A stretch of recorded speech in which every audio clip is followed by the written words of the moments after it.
Major firepower on display in the Middle East as the chairman of the Joint Chiefs of Staff lays out key objectives in Operation Epic Fury Day 12.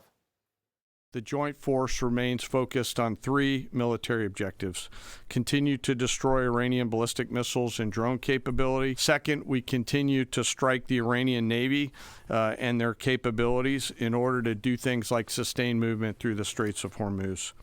And third, we continue to start working on and going deeper into Iran's military and industrial base in order to prevent the regime from being able to attack Americans, our interests, and our partners for years to come. Meanwhile, Iran attempting to lay down mines in the Strait of Hormuz, but U.S. forces acting quickly. They took out 16 Iranian mine-laying ships in the area. Let's bring in retired Navy captain, former Pentagon official Brent Sadler. Brent, the warning might have been effective, blowing up the ships, but they still have 80% of those little boats that they say can carry 2 to 3 mines available to them.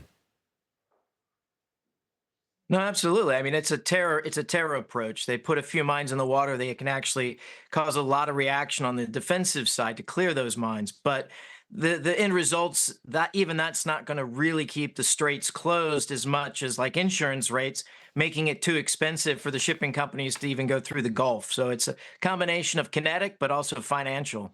So getting that strait open, it was, oil was at 120 a barrel. Now it's down to about 85 a barrel. It'll be around that. And I'm sure we'll feel a little bit at the pump. But do you think that the American people should say, OK, this is the sacrifice we have in the short term to ultimately take down the enemy of our country for the last 47 years, and ultimately we'll be saving money in the big picture? Oh, absolutely, and saving lives. I mean, the 47th president taking out this regime after 47 years is kind of interestingly coincidental. But absolutely, it's in our best interest. It's also in the region's best interest to save lives and also perhaps even have a better economic forecast in the future. But again, the oil spiked. And we've seen this from time and time again in crisis in the past, and then it drops very rapidly. Whether it continues on a downward trend or if it hovers at a price point slightly higher, it's to be seen.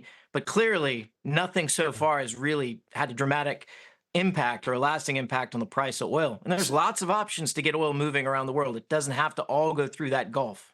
Okay, and Carg Island, you just told me in the break, we don't necessarily have to take it. We could park ships outside it, and we could decide who comes in and out. That would be enough. That's correct. You don't have to have physical control to actually control the oil or the trade, actually, for that matter, going in and out of Iran. You could do a reverse straits control on them. The Iranians have always threatened to actually shut down the Straits of Hormuz. We very easily could do the same thing to them a lot more effectively. Prime Minister Netanyahu says, get ready, Iranian people. You have a chance to take back your country. They're doing a lot of work on the ground, Brent. We don't want to give anything away. But my sense is he's not saying that arbitrarily. He's very calculated. What would have to happen for the Iranian people to have the confidence to rise up? Well, I think the key thing is to have enough of a space where there isn't an IRGC or the Basij on the street that's the muscle of this regime present. So again, trying to provide an opportunity through these kinetic attacks from the air that provide them an opportunity free of that kind of physical threat. And that's a tall order to make.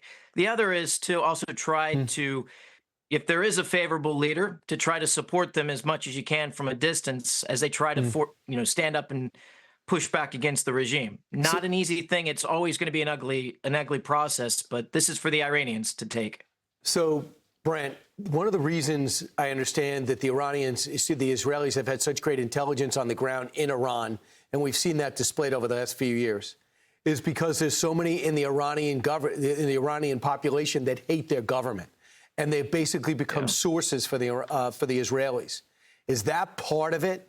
Do you think that they finally tapped into all their contacts, and this is a legitimate go? This isn't rhetoric. This is a legitimate go sign that's about to be installed?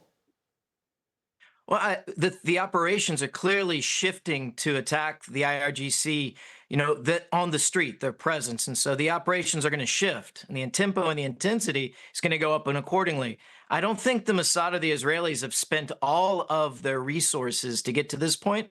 And I do think a large part of why we're seeing so much effectiveness on their part is because the Iranian people are so disaffected. In past protests, you had roughly about half the population that was clearly disaffected.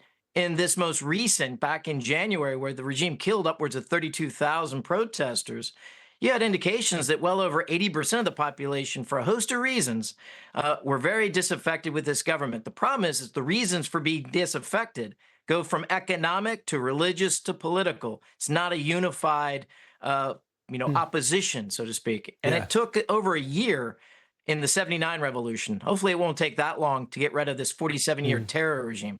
Brent Sadler, thanks so much. Appreciate it. Thank you. Be sure to like and subscribe for all the Fox News latest on YouTube and catch full shows streaming now on Fox One.